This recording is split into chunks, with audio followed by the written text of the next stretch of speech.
Obrigada, mãe. Agora suma da minha casa e nunca mais volte. Não preciso mais de você para nada. A voz de Renata soava tão fria quanto metal. Eu tinha acabado de assinar os papéis. A tinta ainda estava fresca na escritura, quando minha própria filha cuspiu aquelas palavras. Minhas mãos tremeram segurando aquele documento que acabara de transformar minha única filha na dona de tudo que eu havia construído em 70 anos de vida. O tabelião pigarreou, desconfortável. Guardou seus selos e papéis apressadamente, como se quisesse fugir do que acabara de presenciar.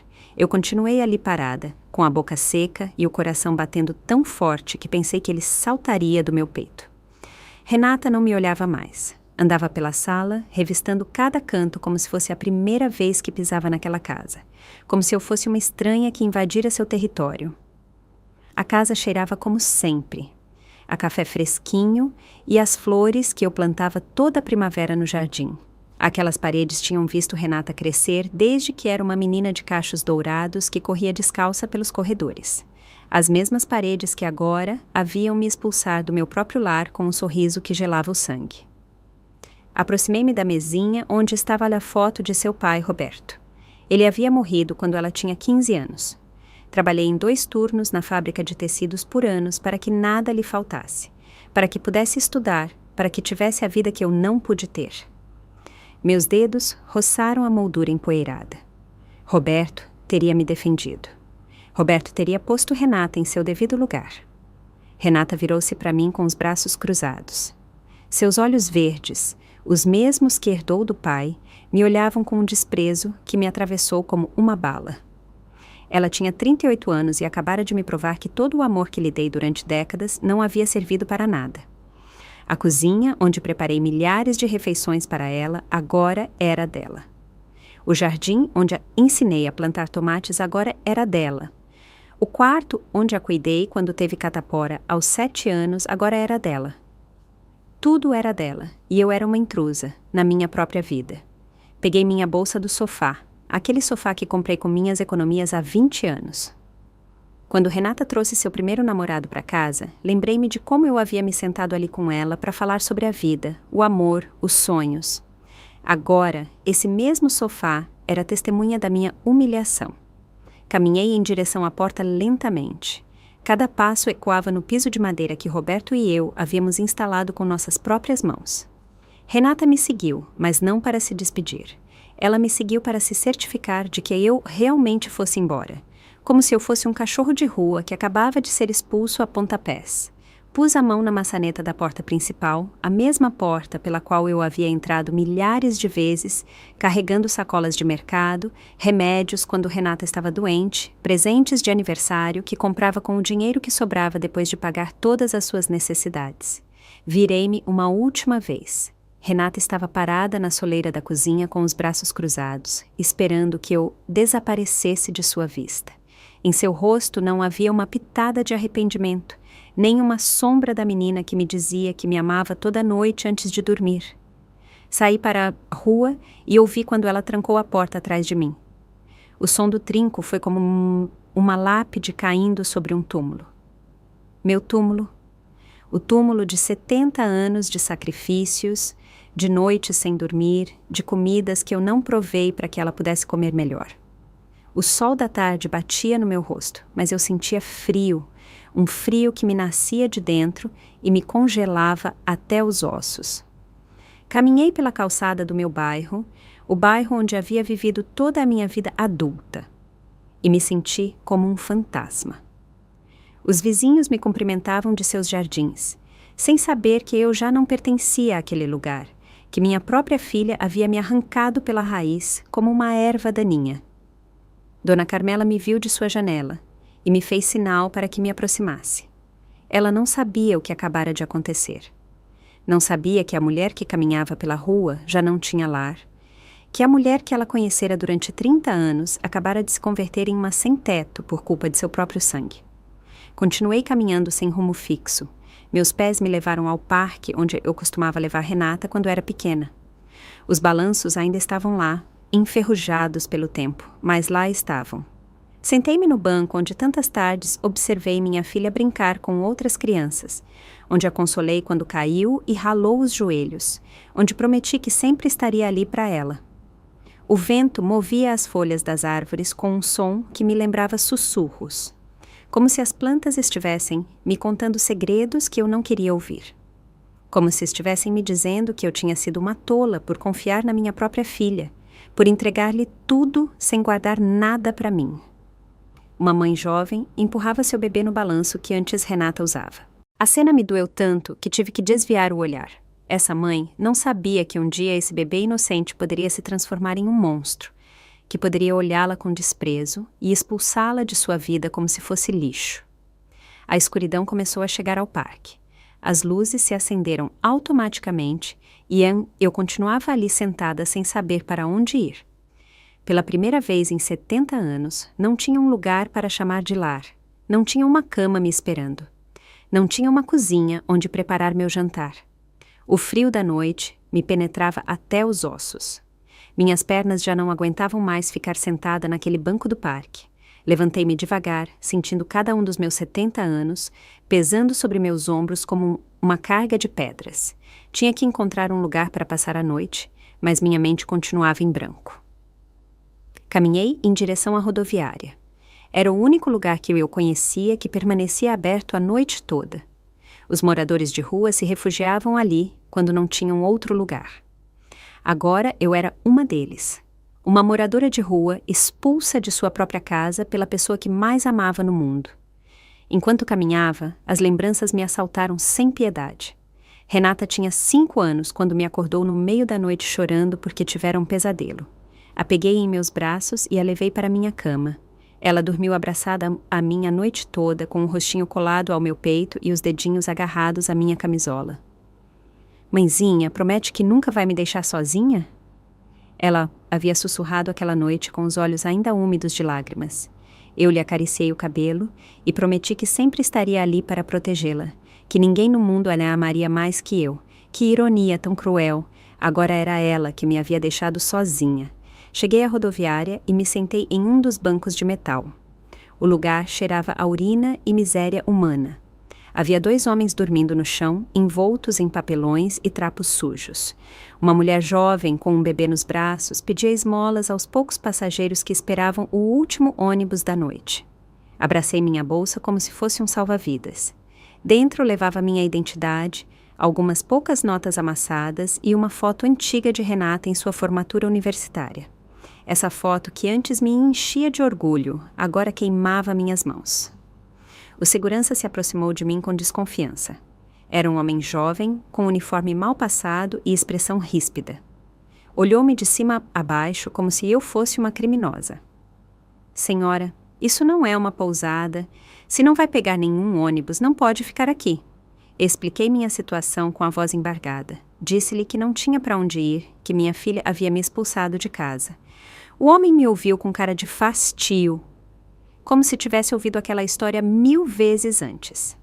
Olha, vovó, eu não faço as regras. Tem um albergue para moradores de rua a algumas quadras daqui. Vá para lá se precisar de um teto. Moradora de rua. Essa palavra me atingiu como um tapa. Eu, que havia trabalhado toda a minha vida, que havia criado uma filha, que havia sido uma mulher respeitável, agora era uma moradora de rua, uma mendiga sem lar nem família. Saí da rodoviária arrastando os pés. As ruas estavam desertas e mal iluminadas. Cada sombra me parecia uma ameaça. Cada ruído me fazia sobressaltar. Na minha idade, caminhar sozinha pela cidade de madrugada era perigoso, mas eu não tinha alternativa. Encontrei o albergue depois de caminhar 20 minutos. Era um edifício velho e descascado com uma porta de metal enferrujada. Havia uma fila de pessoas esperando para entrar. Homens sujos que cheiravam a álcool, mulheres emaciadas que falavam sozinhas, crianças descalças que se agarravam às saias de suas mães. Coloquei-me no final da fila, sentindo-me deslocada. Eu não pertencia ali. Eu tinha uma casa, uma vida, uma filha que supostamente me amava. Mas a realidade era cruel e impiedosa.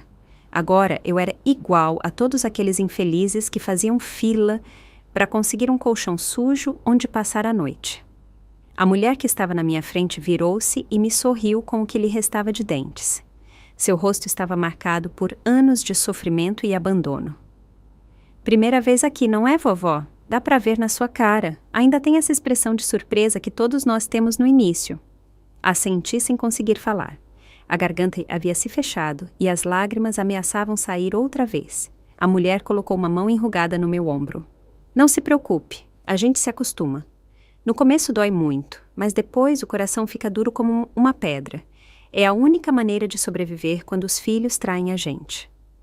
Suas palavras me tocaram profundamente, porque reconheci em seus olhos a mesma dor que eu sentia. A dor de uma mãe abandonada por seus próprios filhos. A dor de ter dado tudo em troca de nada. A fila avançou lentamente. Quando chegou minha vez, uma freira gordinha me pediu meus dados pessoais. Escreveu meu nome em um caderno gasto. Lígia Medeiros, 70 anos. Sem endereço fixo. Sem endereço fixo. Essas 3 palavras resumiam em que minha vida havia se transformado em uma única tarde. De ser uma mãe respeitável com sua própria casa a ser uma moradora de rua, sem teto nem família. Me designaram um colchão no dormitório feminino. Era um quarto grande e mal ventilado, com dezenas de camas improvisadas. Algumas mulheres já dormiam, outras falavam em sussurros ou choravam em silêncio. O cheiro de humanidade e desesperança era asfixiante. Deitei-me em meu colchão, ainda vestida, abraçando minha bolsa contra o peito. O teto tinha manchas de umidade que pareciam rostos deformados me olhando de cima. As paredes descascadas sussurravam histórias de dor e abandono. Fechei os olhos tentando dormir, mas minha mente não parava de girar. Pensava em Renata dormindo confortavelmente em sua nova casa. Minha casa. Pensava em como ela teria celebrado sua vitória depois de se livrar de mim. Pensava em todos os anos que desperdicei acreditando que o amor de mãe era indestrutível. Uma gota de água do teto pingava na minha testa a cada poucos minutos. Ploc, ploc, ploc. O som se tornou hipnótico em meio ao silêncio pesado do albergue. Ao meu lado, uma mulher tossia sem parar com uma tosse que me lembrava da minha mãe antes de morrer. Do outro lado, alguém soluçava baixinho, como se não quisesse incomodar nem mesmo com sua dor. Sentei-me no colchão e olhei para cima da janela suja que dava para a rua. As luzes dos postes criavam sombras longas que se moviam como fantasmas. Pensei na minha cama, nos meus lençóis limpos que cheiravam a amaciante. Pensei no meu travesseiro moldado perfeitamente por anos de uso. Tudo isso agora era de Renata. Uma voz áspera me tirou dos meus pensamentos. Era a mulher sem dentes que eu havia conhecido na fila. Não consegue dormir, não é? O primeiro dia é o pior. Depois a gente aprende a desligar os sentimentos como se fossem uma luz. Sentei-me na beira do colchão. Precisava falar com alguém, ou eu ia enlouquecer. Minha filha me expulsou de casa depois que eu assinei a escritura. Não esperava por isso. A mulher soltou uma risada amarga que soou mais como um latido do que uma risada. Claro que não esperava. A gente nunca espera a facada nas costas, ainda mais quando vem dos próprios filhos. Eu também não esperava quando meu filho me internou num asilo e ficou com a minha pensão. Suas palavras me gelaram o sangue. Havia mais mulheres como eu, mães traídas pelos filhos que haviam criado com amor e sacrifício. Há quanto tempo está aqui? 3 anos. Meu filho me visita de vez em quando para se fazer de bonzinho, mas nunca me tira desse inferno. Me traz chocolates baratos e me diz que me ama, mas suas ações dizem o contrário. Fiquei calada, processando o que acabara de ouvir.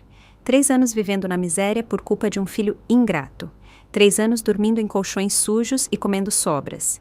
3 anos sendo invisível para o mundo. A madrugada passou lenta como um rio de piche. Quando chegou a hora do café da manhã, formei fila junto com o resto dos moradores de rua. Nos deram um pedaço de pão duro, um copo de café aguado e uma fruta passada. Comi em silêncio, mastigando devagar porque não tinha fome. A dor havia ocupado todo o espaço no meu estômago.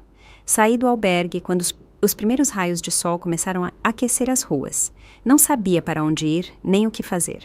Pela primeira vez na minha vida, não tinha uma rotina para seguir. Não tinha que preparar o café da manhã, nem arrumar a cama, nem regar as plantas. Não tinha nada. Caminhei sem rumo pelas ruas do centro. A cidade despertava lentamente. Os comerciantes abriam seus estabelecimentos. As secretárias caminhavam apressadas para seus escritórios. Os estudantes corriam para não chegar atrasados às aulas. Todos tinham um propósito, um lugar para ir. Todos, exceto eu. Parei em frente à igreja onde havia batizado Renata.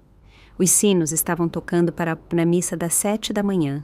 Lembrei-me de como eu havia levado minha filha todos os domingos por anos, como a ensinei a rezar e a pedir a Deus que a protegesse. Que ironia que agora fosse eu quem precisava de proteção dela. Entrei na igreja buscando um momento de paz. O lugar estava quase vazio. Só havia algumas velhinhas rezando o terço e um homem ajoelhado em frente ao altar. Sentei-me no último banco e olhei para o crucifixo que pendia sobre o altar. O que eu havia feito de errado? Em que momento meu amor de mãe havia se tornado um fardo para Renata? Eu havia trabalhado dia e noite para lhe dar tudo o que precisava. Havia sacrificado meus próprios sonhos para que ela pudesse realizar os dela. Havia renunciado a refazer minha vida depois que Roberto morreu porque pensei que Renata precisava de mim. O padre Augusto, que me conhecia há anos, aproximou-se do meu banco.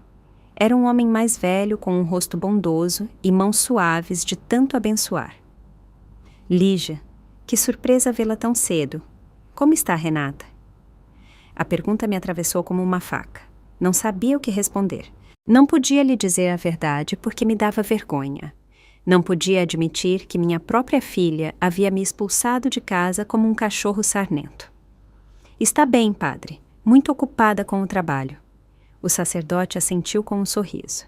Fico muito feliz em ouvir isso. Sempre soube que essa menina iria longe. Você a criou muito bem, Lígia. Deve estar muito orgulhosa dela. Orgulhosa.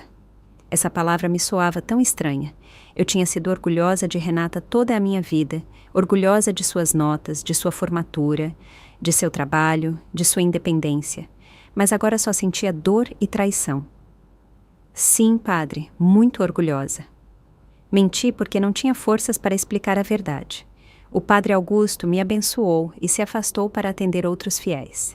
Eu continuei ali sentada, sentindo-me como uma impostora, como se não tivesse direito de estar na casa de Deus depois de ter fracassado tão estrondosamente como mãe.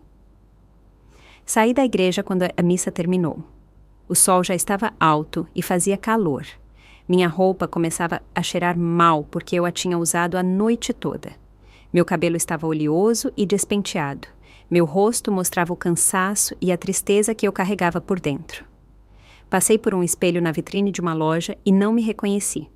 A mulher que me devolvia o olhar parecia uma mendiga. Tinha os olhos inchados de chorar, as bochechas afundadas pela dor e uma expressão de derrota que me assustou. Isso era o que restava de Lígia Medeiros. Isso era o que restava da mulher que havia lutado toda a sua vida para seguir em frente. Isso era o que restava da mãe que havia dado tudo pela sua filha. Continuei caminhando pelas ruas como uma sonâmbula. Meus pés doíam dentro dos sapatos que não foram feitos para caminhar tanto. Cada passo era uma tortura, mas eu não podia parar. Ficar parada significava pensar e pensar me doía mais que caminhar. Parei em frente a um café onde eu costumava tomar café da manhã com Renata quando ela era adolescente. Aos sábados de manhã, depois de fazer as compras no mercado, sentávamos-nos na mesa perto da janela e pedíamos torradas com geleia. Ela me contava sobre suas amigas da escola, sobre os meninos que gostava, sobre seus planos para o futuro.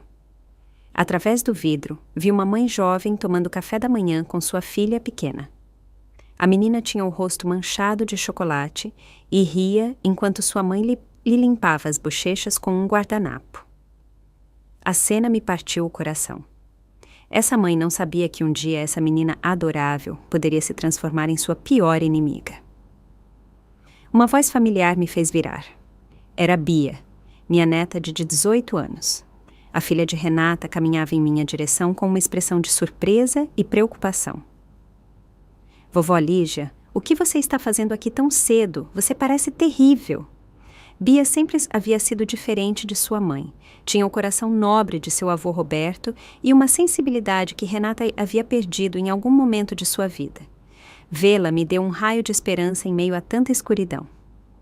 Oi, meu amor, está tudo bem, só saí para caminhar. Bia me olhou com aqueles olhos inteligentes que não se deixavam enganar facilmente. Tomou meu braço com suavidade. Vovó, sua roupa está amassada e você está com um cheiro estranho. Onde você dormiu ontem à noite? Não pude mentir para ela. Bia era a única pessoa no mundo que ainda me amava de verdade. Contei-lhe tudo. Disse-lhe como sua mãe havia me expulsado de casa depois de assinar a escritura. Disse-lhe que havia passado a noite em um albergue para moradores de rua. Disse-lhe que me sentia como se tivesse morrido em vida. Bia me abraçou forte enquanto eu chorava em seu ombro. Seu abraço cheirava a perfume juvenil e a esperança. Era a primeira demonstração de carinho que eu recebia desde que havia saído de minha casa. Vovó, isso não pode estar acontecendo. Mamãe não pode ter feito isso com você. Deve haver um mal-entendido. Expliquei-lhe que não havia nenhum mal-entendido, que as palavras de sua mãe haviam sido claras como cristal, que ela havia me expulsado como se fosse lixo. Bia se separou de mim com os olhos brilhando de lágrimas. Vem comigo, vovó. Vou falar com a mamãe agora mesmo. Isso não vai ficar assim. Caminhamos juntas em direção a que havia sido minha casa. Bia ia de braço dado comigo, me dando forças com sua presença. Pela primeira vez desde a noite anterior, senti que não estava completamente sozinha no mundo. Chegamos à casa e Bia bateu na porta com força. Renata abriu com cara de fastio, mas sua expressão mudou quando viu sua filha. Bia, o que você está fazendo aqui tão cedo? Deveria estar na faculdade. Mamãe, preciso falar com você. Como você pôde expulsar a vovó da própria casa? Renata olhou para onde eu estava parada na calçada. Seus olhos verdes me atravessaram com frieza. Essa mulher não mora mais aqui. Esta é a minha casa agora e eu decido quem entra e quem não entra. Bia entrou na casa seguida de sua mãe. Eu continuei lá fora, sentindo-me como uma estranha em frente ao meu próprio lar. Podia ouvir suas vozes alteradas através das janelas abertas. Mamãe, é a sua mãe, você não pode tratá-la assim. Essa mulher me manipulou a vida toda. Me fez assinar esses papéis para ficar com a minha casa. Sua casa era a casa da vovó. Ela te deu porque te ama. Amor não paga mais contas, Bia. Essa mulher é um parasita que se alimenta da culpa dos outros. As palavras de Renata me atingiram como marteladas. Parasita, manipuladora. Assim ela via sua própria mãe, assim ela justificava sua crueldade. Bia saiu da casa com o rosto vermelho de indignação. Tinha lágrimas nos olhos e as mãos trêmulas. Vovó, mamãe está doente, não consegue pensar com clareza. Diz que você lhe deu muitos problemas e que ela não aguenta mais. Problemas. Que problemas eu havia dado a Renata? Trabalhar como uma mula para mantê-la, cuidar dela quando estava doente, apoiá-la em todos os seus projetos, renunciar à minha própria felicidade para que ela fosse feliz. Não se preocupe, meu amor, sua mãe tem o direito de viver a vida como quiser. Bia tomou minhas mãos com desespero. Vovó, você não pode morar na rua.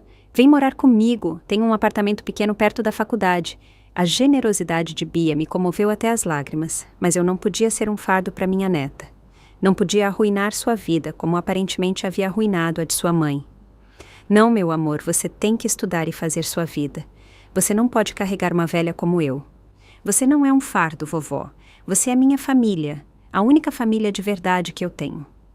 Suas palavras me deram forças que eu não sabia que tinha. Bia me amava de verdade. Bia não me via como um estorvo ou uma manipuladora. Bia me via como o que eu realmente era, sua avó, que havia cuidado e amado desde que nasceu. Aceitei sua oferta porque não tinha outra opção. Entramos em seu carro, um modelo antigo, mas limpo que ela havia comprado com suas economias de trabalhar nos fins de semana. Enquanto nos afastávamos da minha antiga casa, olhei pelo espelho retrovisor uma última vez. Renata estava parada na janela da sala, observando-nos ir embora. Em seu rosto não havia tristeza nem arrependimento, apenas satisfação. A satisfação de ter se livrado do problema que sua mãe representava. O apartamento de Bia era pequeno, mas acolhedor. Tinha uma sala, uma cozinha minúscula, um banheiro e um quarto.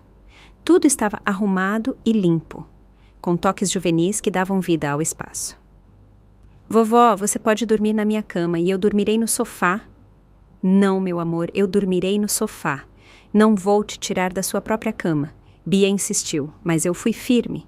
Já havia causado problemas suficientes. Não ia tirar a cama da minha neta. Sentei-me no sofá e olhei ao redor. As paredes estavam cheias de fotos de Bia em diferentes fases de sua vida. Em muitas delas eu aparecia. Bia bebê em meus braços, Bia menina correndo no jardim da minha casa, Bia adolescente soprando as velas de seu aniversário enquanto eu a abraçava. Em nenhuma foto Renata aparecia comigo. Agora eu entendia por quê. Bia preparou café em sua pequena cozinha enquanto eu fiquei sentada no sofá, ainda processando tudo o que havia acontecido. O aroma do café fresquinho me lembrou das manhãs em minha casa, quando eu preparava o café da manhã, esperando que Renata descesse do quarto. Essas manhãs que agora pareciam ter acontecido em outra vida. Minha neta sentou-se ao meu lado com 2 xícaras fumegantes. Suas mãos jovens tremiam ligeiramente quando ela me entregou a minha. Vovó, me conta a verdade. O que realmente aconteceu com a mamãe? Isso não pode ter começado do nada. Dei um gole no café amargo e fechei os olhos. As lembranças começaram a fluir como uma cascata dolorosa. Durante anos, eu havia guardado silêncio sobre o comportamento de Renata, tentando proteger a imagem que Bia tinha de sua mãe. Sua mãe mudou depois que se casou com seu pai. Quando ele a deixou e você tinha 5 anos, ela ficou mais fria comigo, como se eu fosse culpada de todos os seus fracassos. Bia ouvia em silêncio, com aquela maturidade que sempre tivera, apesar de sua juventude. Ela começou a criticar tudo o que eu fazia, que eu cozinhava mal, que eu limpava mal, que eu a envergonhava na frente de suas amigas. Quando você estava presente, ela se comportava diferente, mas quando ficávamos sozinhas, ela me tratava como se eu fosse sua empregada. As palavras saíam da minha boca como veneno que havia sido guardado por muito tempo. Bia me tomou a mão, dando-me forças para continuar. No ano passado, ela me pediu para colocar a casa em seu nome porque tinha problemas financeiros. Ela me disse que era só um papel, que eu continuaria morando lá até morrer, que só precisava de garantias para conseguir um empréstimo. Mas isso era mentira, não era, vovó? Sim, meu amor, era mentira. Ela havia planejado isso há muito tempo. Esperou o momento perfeito para se livrar de mim. Bia levantou-se e começou a caminhar de um lado para o outro da pequena sala. Sua indignação era palpável em cada um de seus movimentos. Vovó, isso não vai ficar assim. Vamos procurar um advogado, vamos recuperar sua casa. A determinação na voz de Bia me comoveu, mas também me assustou. Não queria que minha neta se indispusesse com sua mãe por minha causa. Não, meu amor. Não quero que você se meta em problemas com sua mãe. Ela é a única coisa que você tem. Não, você é a única coisa que eu tenho. Mamãe nunca esteve realmente presente na minha vida. Sempre trabalhando, sempre ocupada, sempre com desculpas para não passar tempo comigo. Você foi quem me criou, quem me consolou quando eu chorava, quem me ajudou com as tarefas. As lágrimas corriam pelas bochechas de Bia enquanto ela falava. Vê-la assim me partiu o coração. Quando papai foi embora, mamãe me levou para morar com você porque não sabia como cuidar de mim sozinha. Durante anos você foi minha verdadeira mãe enquanto ela reconstruía sua vida. E agora ela faz isso com você. Levantei-me do sofá e abracei Bia. Sua dor era tão profunda quanto a minha. Nós 2 havíamos sido abandonadas por Renata de diferentes maneiras. Calma, meu amor. Tudo vai ficar bem. Somos fortes, você e eu. Bia se separou de mim e me olhou com uma determinação que me lembrou Roberto quando tomava decisões importantes. Vovó, vamos lutar. Não me importa o que custe ou quanto tempo leve. Vamos recuperar o que é seu. Naquela tarde, Bia me levou ao centro da cidade para buscar ajuda legal. Entramos em um escritório de advocacia que eu havia visto anunciado no jornal. A recepcionista nos fez esperar em uma sala pequena, cheia de livros de leis que me intimidaram. O advogado que nos atendeu se chamava Dr. Ricardo Silva. Era um homem de meia idade, com aspecto sério, mas amável. Ouviu minha história, sem interromper, tomando notas em um caderno amarelo. Dona Lígia, infelizmente, casos como o seu são mais comuns do que as pessoas pensam. Filhos que se aproveitam da confiança de seus pais para ficar com suas propriedades. Suas palavras me doeram porque confirmavam que eu não era a única mãe traída por seus filhos. Há algo que possamos fazer? Perguntou Bia com ansiedade. Depende dos termos da transferência. Se pudermos demonstrar que houve engano ou manipulação, poderíamos impugnar a escritura. Mas preciso revisar todos os documentos. Expliquei-lhe que não tinha cópias dos papéis porque Renata havia ficado com tudo. O advogado assentiu com compreensão. Não se preocupe, podemos solicitar cópias no cartório de registro de imóveis. Também vamos precisar de testemunhas que possam confirmar as circunstâncias da transferência. Saímos do escritório com uma mistura de esperança e medo. Bia estava emocionada com a possibilidade de recuperar minha casa, mas eu tinha minhas dúvidas. Conhecia Renata melhor do que ninguém. Ela não ia ficar de braços cruzados. Naquela noite, enquanto Bia estudava para suas provas, eu fiquei acordada no sofá pensando em tudo o que havia acontecido. Pela primeira vez em muito tempo, senti algo parecido com a esperança crescendo em meu peito. Levantei-me e procurei papel e lápis na mesa de Bia. Precisava escrever o que sentia, precisava pôr em palavras a dor e a raiva que eu carregava dentro. Mereço mais que isso, escrevi com letra trêmula. Essas 4 palavras me libertaram de algo que eu não sabia que estava carregando. Durante anos, eu havia aceitado o maltrato de Renata porque pensei que era o que merecia. Pensei que, como mãe, tinha que aguentar tudo sem reclamar, mas não era verdade. Eu merecia respeito, merecia amor, merecia um lugar digno onde viver meus últimos anos. Continuei escrevendo naquela folha de papel. Escrevi sobre a dor da traição, sobre a solidão de me sentir abandonada pela pessoa que mais havia amado. Escrevi sobre a vergonha de ter sido tão ingênua. Escrevi sobre a raiva que começava a substituir a tristeza. Não preciso de permissão para começar de novo. Essa frase me surpreendeu. Começar de novo aos 70 anos era possível. Eu tinha forças para reconstruir minha vida do zero. Olhei para onde Bia dormia em sua cama com os livros ainda abertos sobre a mesa de cabeceira. Minha neta havia arriscado sua relação com sua mãe para me ajudar. Havia me aberto as portas de sua casa sem hesitar. Havia me demonstrado que ainda havia amor verdadeiro em minha vida. Por ela e por mim, eu tinha que lutar.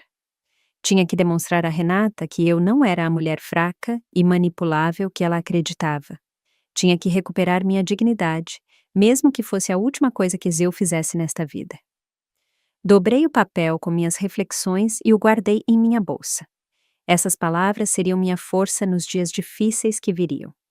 Meu lembrete de que eu valia mais que o desprezo de minha própria filha. Os dias seguintes se passaram em uma rotina estranha, mas reconfortante. Bia saía cedo para a faculdade e eu ficava sozinha no apartamento, acostumando-me lentamente à minha nova realidade. As manhãs eram as mais difíceis porque eu tinha tempo para pensar, para recordar, para sentir todo o peso da traição. Mas também comecei a sentir algo que não havia experimentado em anos: liberdade. Não tinha que andar na ponta dos pés para não incomodar Renata. Não tinha que aguentar seus comentários ofensivos sobre minha comida, minha roupa ou minha maneira de falar. Não tinha que fingir que seus desplantes não me doíam. Na quarta-feira de manhã, o advogado Dr. Ricardo me ligou para dizer que havia conseguido as cópias da escritura. Sua voz soava preocupada quando me pediu para ir ao seu escritório. Dona Lígia, preciso que venha o mais rápido possível. Há algo importante que devo lhe mostrar. Bia faltou às aulas para me acompanhar. No caminho, tentei me preparar para más notícias, mas nada me preparou para o que o advogado me mostrou. Sua filha não apenas transferiu a casa para o nome dela, como também assinou um documento onde a senhora supostamente deve dinheiro a ela por cuidados, minha pensão durante os últimos 5 anos. As palavras do advogado me atingiram como um raio. Bia ficou pálida e segurou minha mão. Isso é impossível. Minha avó nunca assinou nada assim. O advogado me mostrou o documento. Lá estava minha assinatura, ou algo que se parecia muito com minha assinatura, em um papel que dizia que eu devia a Renata R$50.000 por despesas médicas, alimentação e hospedagem. Isso é uma fraude, disse Bia com a voz trêmula. Minha avó nunca assinou isso. Eu sei, mas provar que é uma falsificação será complicado e custoso. Sua filha se preparou muito bem para isso. Saímos do escritório do advogado sentindo-nos derrotadas. Renata havia planejado tudo com uma frieza que me aterrorizava. Não só havia me tirado minha casa, mas também havia inventado uma dívida para justificar sua ação. Vovó, não podemos desistir, temos que continuar lutando. A determinação de Bia me dava forças, mas também me dava medo. Minha neta estava gastando suas economias com advogados e faltando às aulas para me ajudar. Não podia permitir que ela arruinasse seu futuro por minha causa. Naquela tarde, decidi fazer algo que não fazia há anos: visitar minha antiga vizinha, Dona Fátima. Havíamos sido amigas por décadas, mas depois que Renata começou a me maltratar, eu havia perdido contato com quase todas as minhas amizades. Dona Fátima morava a algumas quadras do que havia sido minha casa. Quando ela abriu a porta e me viu, seu rosto se iluminou com um sorriso genuíno. Lígia, que surpresa tão linda! Entra, entra, minha querida. Sua casa cheirava a canela e a lembranças felizes. Sentamo-nos em sua sala enquanto ela preparava café, exatamente como havíamos feito milhares de vezes no passado. Dona Fátima, preciso te contar algo. Expliquei toda a situação. Dona Fátima me ouviu em silêncio, mas pude ver a indignação crescendo em seus olhos. Essa menina mimada, sempre soube que havia algo estranho nela. A forma como ela falava com você quando pensava que ninguém a ouvia. Suas palavras me surpreenderam. Pensei que havia conseguido esconder o maltrato de Renata de todos. A senhora sabia, Dona Fátima? Lígia, os vizinhos não são cegos. Vimos como ela te tratava. Como te gritava quando você lavava roupa no quintal, como te fazia sentir mal por qualquer coisa. Fiquei calada, processando que minha humilhação havia sido pública sem que eu soubesse. Uma vez, a vi jogar fora a comida que você tinha preparado porque dizia que estava salgada. Foi cruel, Lígia, muito cruel. As lágrimas começaram a correr pelas minhas bochechas. Não eram lágrimas de tristeza, mas de alívio. Finalmente, alguém havia visto o que eu havia sofrido em silêncio durante anos. Dona Fátima, a senhora estaria disposta a testemunhar sobre o que viu? Claro que sim, e não sou a única. Vários vizinhos comentaram o maltrato. Todos estávamos preocupados com você. Saí da casa de Dona Fátima com uma sensação nova. Eu não estava sozinha. Havia gente que havia percebido meu sofrimento e que estava disposta a me ajudar. Naquela noite, liguei para o advogado Dr. Ricardo para lhe contar sobre as possíveis testemunhas. Sua voz soava mais animada quando ele me disse que isso poderia mudar as coisas. Dona Lígia, se pudermos demonstrar um padrão de maltrato psicológico, poderíamos argumentar que a transferência foi feita sob coação. Pela primeira vez em dias, senti algo parecido com a esperança. Bia chegou aquela noite com uma sacola de comida chinesa e um sorriso que tentava esconder sua preocupação. Vovó, tenho notícias. Falei com meus colegas da faculdade de Direito e eles me disseram que há organizações que ajudam pessoas idosas vítimas de abuso familiar. Jantamos em silêncio, cada uma perdida em seus pensamentos. Bia estudava enquanto eu escrevia em meu caderno improvisado. As palavras fluíam do meu lápis como se tivessem esperado anos para sair. Aproxima-se o dia em que deixarão de me subestimar. Escrevi essa frase e a sublinhei várias vezes. Era uma promessa para mim mesma, uma declaração de guerra contra a resignação que havia dominado minha vida por tanto tempo. Levantei-me e aproximei-me da janela do apartamento. De lá, podia ver as luzes da cidade, milhares de pessoas vivendo suas vidas, lutando suas próprias batalhas. Eu era mais uma nessa multidão, mas pela primeira vez em muito tempo não me sentia invisível. Bia se aproximou e ficou ao meu lado. Vovó, no que você está pensando? Estou pensando que seu avô Roberto estaria orgulhoso de você, de como você está me defendendo quando sua própria mãe me abandonou. Bia me abraçou e seu abraço cheirava a juventude e a determinação. Ele também estaria orgulhoso de você, vovó, por não desistir, por continuar lutando. Naquela noite, dormi melhor do que nos dias anteriores. Sonhei com Roberto, com os primeiros anos do nosso casamento quando éramos pobres, mas felizes. Sonhei com Renata criança, antes que a vida a tornasse tão dura. Sonhei com uma versão de mim mesma que nunca havia conhecido, uma mulher forte que não se deixava pisar por ninguém. Ao acordar, soube que algo havia mudado dentro de mim. A vítima silenciosa estava morrendo lentamente, substituída por uma mulher que havia decidido recuperar sua dignidade, não importando o custo. Peguei meu caderno e escrevi uma última frase antes de me levantar. Não vim para me vingar, vim para recuperar o que me pertence. Essas palavras ecoaram em minha cabeça enquanto eu preparava o café da manhã, não buscava machucar Renata. Só queria recuperar meu lugar no mundo, meu direito de ser tratada com respeito, minha casa que havia sido construída com o suor de Roberto e meu. A luta mal começava, mas pela primeira vez senti que tinha possibilidades de ganhar. Na sexta-feira de manhã, Bia e eu nos dirigimos ao escritório de defesa do idoso que haviam recomendado na faculdade. Era um lugar modesto, mas cheio de cartazes com informações sobre direitos e proteção legal. A assistente social que nos atendeu se chamava doutora Juliana Costa, uma mulher de uns 40 anos com um olhar compassivo, mas firme. Dona Lígia, seu caso não é único. Recebemos denúncias semelhantes quase todos os dias. O abuso financeiro contra idosos por parte de familiares é mais comum do que as pessoas imaginam. Suas palavras me tranquilizaram porque confirmaram que eu não estava louca, que o que havia me acontecido tinha nome e sobrenome, abuso familiar. O importante agora é documentar tudo, cada maltrato, cada humilhação, cada momento em que sua filha a fez se sentir menos. Tudo isso servirá para construir nosso caso. Doutora Juliana me entregou alguns formulários para preencher. Perguntas sobre meu relacionamento com Renata, sobre os incidentes de maltrato, sobre meu estado econômico antes e depois da transferência. Enquanto preenchia os papéis, as lembranças se aglomeraram em minha mente como uma avalanche dolorosa. Lembrei-me da vez em que Renata me gritou na frente de Bia porque eu havia queimado o arroz. Lembrei-me de quando ela me proibiu de usar seu banheiro porque dizia que eu o sujava. Lembrei-me das noites em que chorei em silêncio depois de seus desplantes. Vovó, você está bem? Bia notou que minhas mãos tremiam enquanto eu escrevia. Sim, meu amor. Só estou lembrando de coisas que eu preferia esquecer. Doutora Juliana revisou minhas respostas com expressão séria.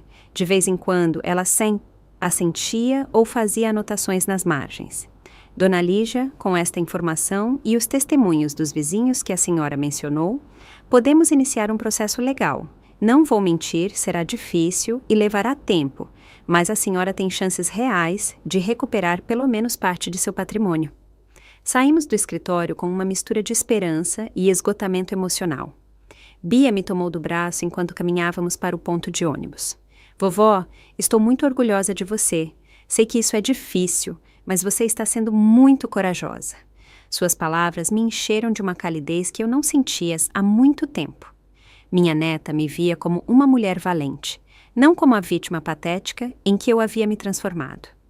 Mais tarde, enquanto Bia estava na faculdade, decidi fazer algo que não fazia há anos. Sair para caminhar pelo parque onde eu costumava levar Renata quando criança. Precisava me encontrar comigo mesma, com a mulher que eu havia sido antes que o maltrato me tornasse tão pequena. O parque estava cheio de mães jovens com seus filhos. Os balanços rangiam com o mesmo som de sempre. As crianças gritavam de alegria enquanto corriam entre as árvores. Tudo continuava igual, mas eu havia mudado. Sentei-me no mesmo banco onde havia passado a primeira noite depois que Renata me expulsou. Parecia que anos haviam se passado desde aquela noite, mas haviam sido apenas 2 semanas. Nesse tempo, eu havia descoberto que tinha uma força que não sabia que possuía. Uma mulher sentou-se ao meu lado. Devia ter uns 60 anos e usava um vestido florido que me lembrou minha juventude. Com licença, a senhora não é a Lígia Medeiros? Olhei surpresa. Não a reconhecia. Sim, sou eu. Eu sou a Joana Guedes. Trabalhava na fábrica de tecidos com a senhora há muitos anos. As lembranças da fábrica vieram à minha mente como um rio caudaloso. Aqueles anos duros, mas cheios de propósito, quando cada dia de trabalho significava um dia mais perto de dar um futuro melhor a Renata. Joana, que prazer te ver depois de tantos anos. Lígia, sempre a admirei muito. A senhora era um exemplo para todas nós. Uma mulher que nunca desistia, que sempre encontrava uma maneira de seguir em frente. Suas palavras me atingiram como um raio de luz na escuridão. Eu havia esquecido quem eu era antes que Renata me fizesse sentir inútil e invisível. Como está sua filha? Lembro que era uma menina muito inteligente. A pergunta me doeu, mas decidi ser honesta. Renata me expulsou de casa depois que eu lhe transferi a escritura. Agora moro com minha neta. Joana me olhou com horror e compaixão. Não pode ser, depois de tudo o que a senhora sacrificou por essa menina. Assim é a vida, Joana. Às vezes, os filhos não valorizam o que a gente faz por eles. Não diga isso, Lígia. A senhora foi uma mãe exemplar. Se sua filha não entende isso, o problema é dela, não seu. Conversamos durante 1 hora sobre os velhos tempos, sobre as colegas de trabalho que havíamos conhecido, sobre a força que nos dava o saber que trabalhávamos por nossos filhos. Quando Joana se despediu, ela me deu um abraço forte. Lígia, a senhora continua sendo a mulher forte que conheci na fábrica. Não deixe ninguém fazer a senhora acreditar no contrário. Regressei ao apartamento de Bia sentindo-me diferente. O encontro com Joana havia me lembrado quem eu realmente era. Eu não era uma mulher fraca e manipulável que Renata Van Pintaten havia pintado. Era uma lutadora que havia superado a viuvez, a pobreza e anos de trabalho duro. Bia chegou aquela noite com notícias emocionantes. Vovó, falei com o professor de Direito Civil e ele me disse que casos como o seu já ganharam nos tribunais. A chave está em demonstrar o padrão de maltrato psicológico. Jantamos enquanto Bia me explicava os detalhes legais que havia aprendido. Seu entusiasmo era contagiante e me dava forças para seguir em frente. Bia, há algo que quero te dizer. Não quero que você sacrifique sua carreira por mim. Se isso se tornar muito custoso ou complicado, vamos parar. Bia largou seus rachas sobre a mesa e me olhou com seriedade. Vovó, isso não é só por você, é por todas as mulheres idosas que sofrem abuso familiar. É pela justiça, é por demonstrar que os filhos não podem tratar seus pais como lixo. Suas palavras me encheram de orgulho. Bia não só lutava por mim, lutava por um princípio. Lutava pela dignidade de todas as mães abandonadas. Naquela noite, escrevi em meu caderno com uma clareza que não havia tido em anos. As palavras fluíam como uma nascente que estivesse reprimida por décadas. Escrevi sobre a mulher que eu havia sido na fábrica, levantando-me às 5 da manhã para trabalhar 12 horas seguidas. Escrevi sobre as noites em que costurava uniformes escolares para Renata com minhas mãos cansadas. Escrevi sobre a satisfação de ver minha filha se formar na faculdade. Escrevi sobre a mãe que merecia respeito, não desprezo. Sobre a mulher que havia construído uma casa com seu próprio suor e que tinha direito de viver nela com dignidade. No final da página escrevi uma frase que resumia tudo o que eu sentia. Eu sou Lígia Medeiros, tenho 70 anos e valho muito mais que o desprezo da minha filha. Essas palavras se gravaram em meu coração como uma tatuagem invisível. Eram minha declaração de independência emocional, meu grito de guerra contra anos de submissão. Bia se aproximou e leu o que eu havia escrito por cima do meu ombro. Vovó, isso é lindo. Você deveria mandar para a mamãe. Não, meu amor, não escrevi para ela. Escrevi para mim, para me lembrar quem eu sou quando tudo parecer perdido. Bia me abraçou e em seu abraço senti todo o amor que Renata me havia negado. Minha neta me via como eu queria ser vista, como uma mulher digna de amor e respeito. Na segunda-feira seguinte, começaríamos oficialmente o processo legal. Mas naquela noite eu já me sentia vitoriosa. Havia recuperado algo mais valioso que uma casa. Havia recuperado minha autoestima. A segunda-feira chegou com uma chuva fina que embaçava as janelas do apartamento. Levantei-me cedo, antes de Bia, e preparei café enquanto organizava mentalmente tudo o que tinha que fazer. Era o dia em que oficialmente começaríamos o processo legal contra Renata. Vesti minha melhor roupa, um tailleur azul marinho que havia comprado anos atrás para a formatura de Bia. Queria me ver digna, apresentável, como a mulher respeitável que eu havia sido toda a minha vida antes que minha própria filha me transformasse em uma moradora de rua. Bia tomou café da manhã comigo em silêncio. Nós duas sabíamos que era um dia importante, um dia que podia mudar o rumo da minha vida para sempre. Vovó, aconteça o que acontecer hoje, quero que saiba que estou orgulhosa de você. Suas palavras me deram a força que eu precisava para enfrentar o que vinha. Chegamos ao fórum às 9 em ponto. O advogado Dr. Ricardo nos esperava nos degraus do edifício com uma pasta cheia de documentos debaixo do braço. Sua expressão era séria, mas confiante. Dona Lígia, hoje vamos apresentar oficialmente a queixa. Sua filha será notificada e terá que responder às nossas acusações. Entramos no edifício imponente, cheio de corredores frios e escritórios onde se decidiam os destinos das pessoas.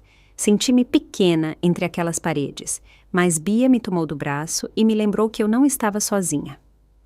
No cartório judicial, o advogado apresentou todos os papéis. O funcionário os revisou com expressão entediada, como se fosse uma transação rotineira.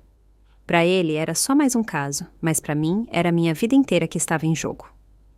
A requerida tem 15 dias para responder, disse o escrivão enquanto carimbava os documentos.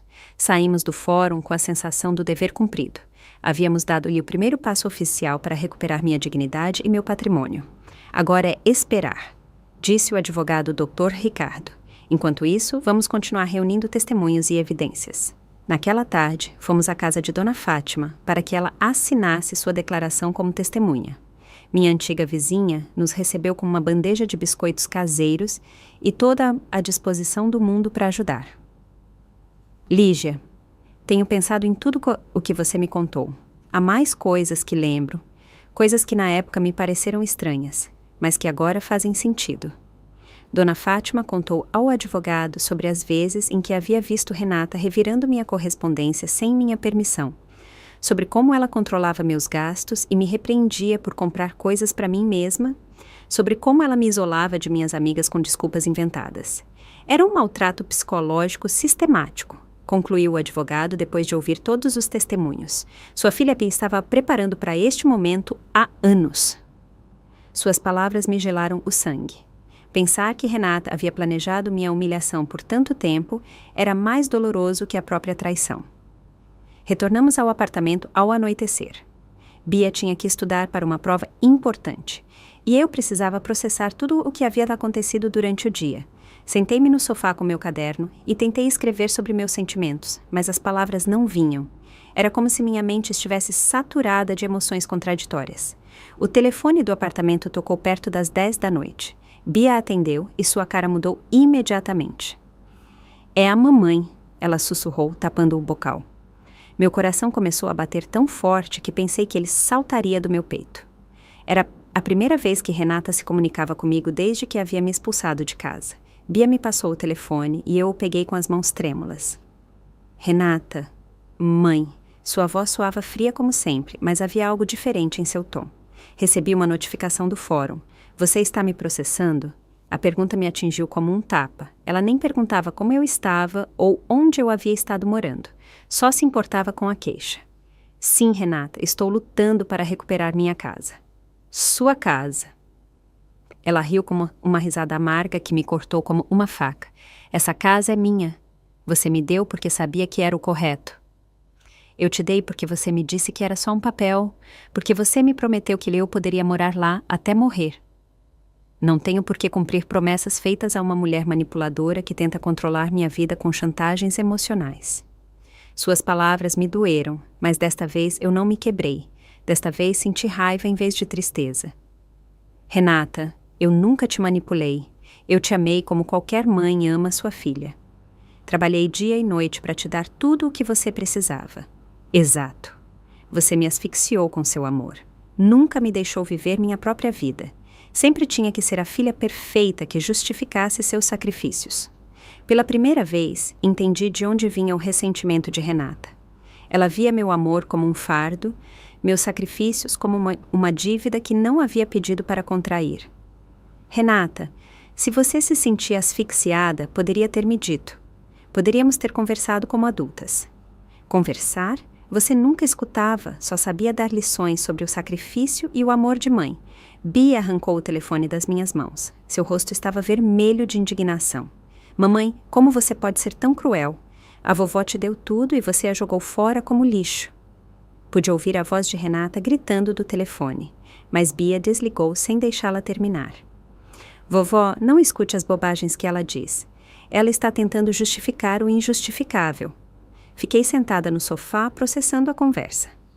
Pela primeira vez, havia entendido o ponto de vista de Renata, embora não o justificasse. Ela havia se sentido sufocada pelo meu amor, pressionada pelas minhas expectativas, mas isso não lhe dava o direito de me tratar como ela havia feito. Isso não justificava me expulsar da minha casa como um cachorro sarnento. Naquela noite, escrevi em meu caderno com uma clareza dolorosa. Talvez eu tenha sido uma mãe imperfeita. Talvez meus sacrifícios tenham parecido correntes para ela, mas eu nunca mereci ser tratada com tanta crueldade.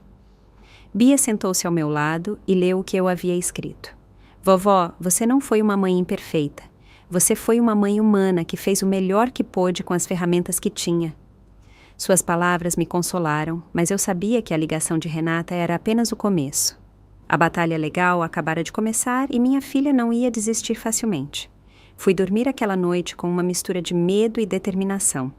Amanhã seria mais um dia de luta, mas eu já não era a mulher quebrada que havia saído de sua casa 2 semanas atrás.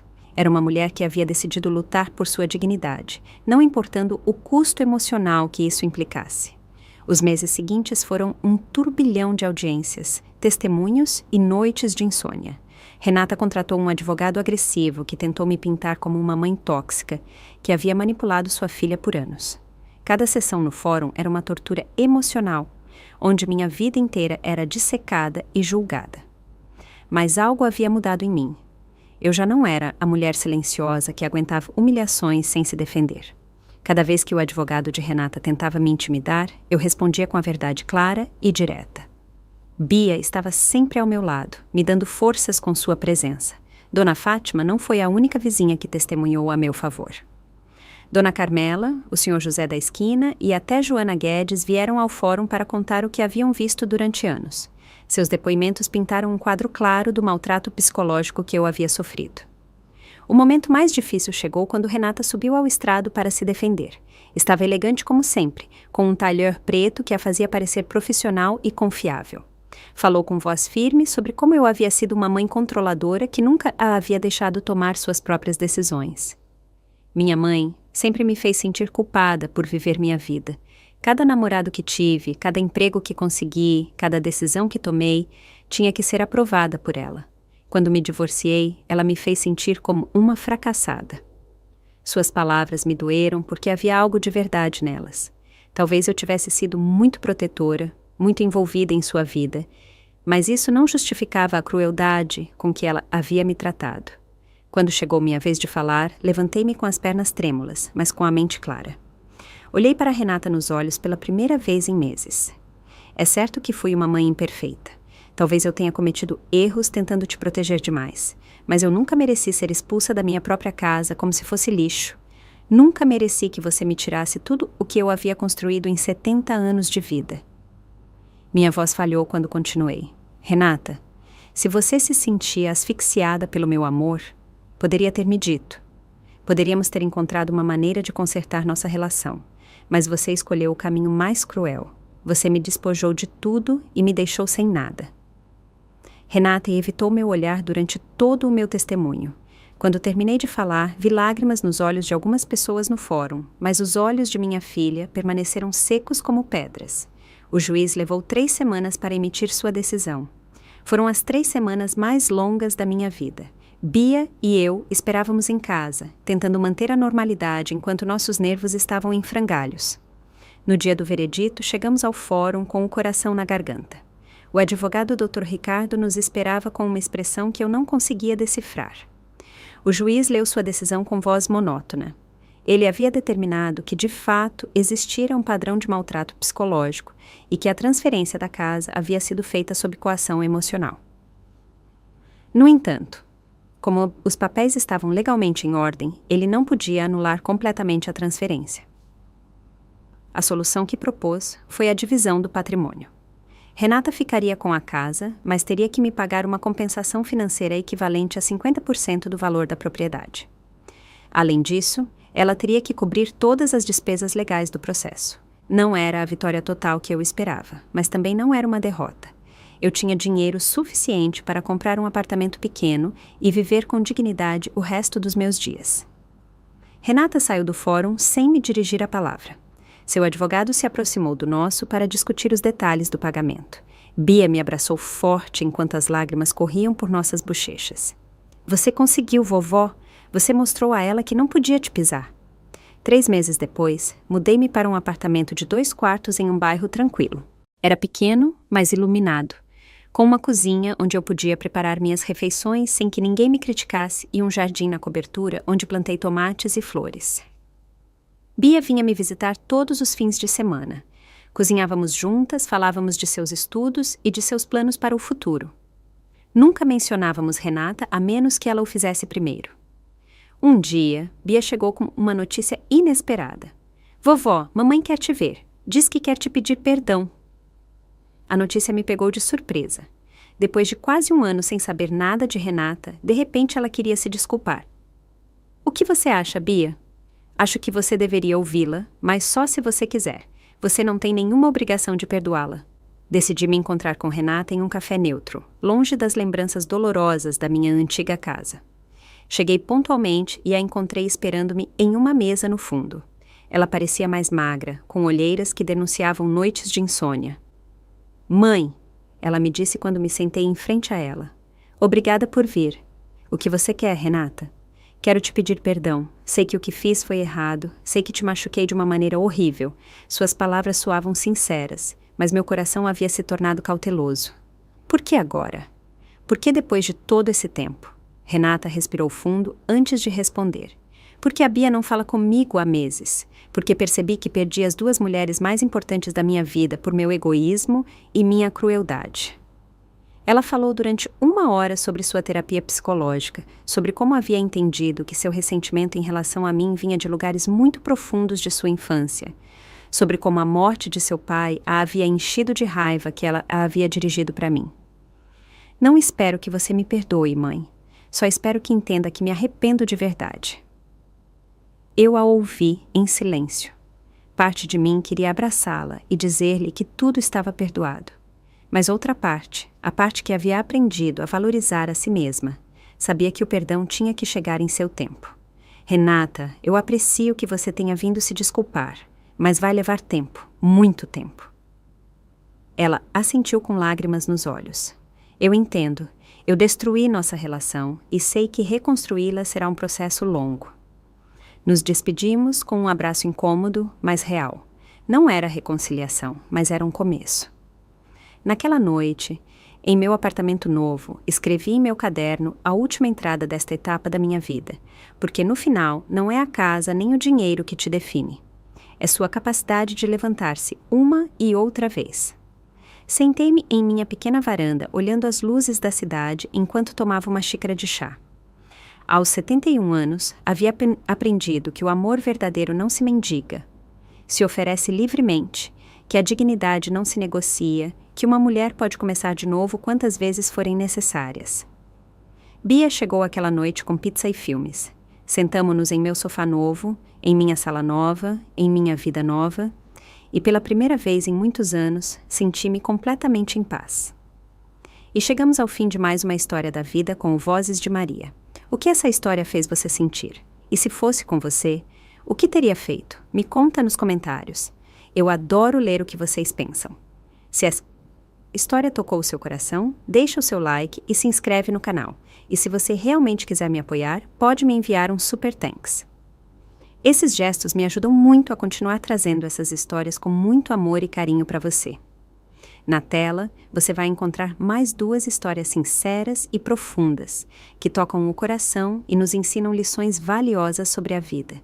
São histórias que emocionam, ensinam e fazem refletir. Obrigado por existir e por estar aqui comigo. Te espero na próxima história de vida aqui no Vozes de Maria.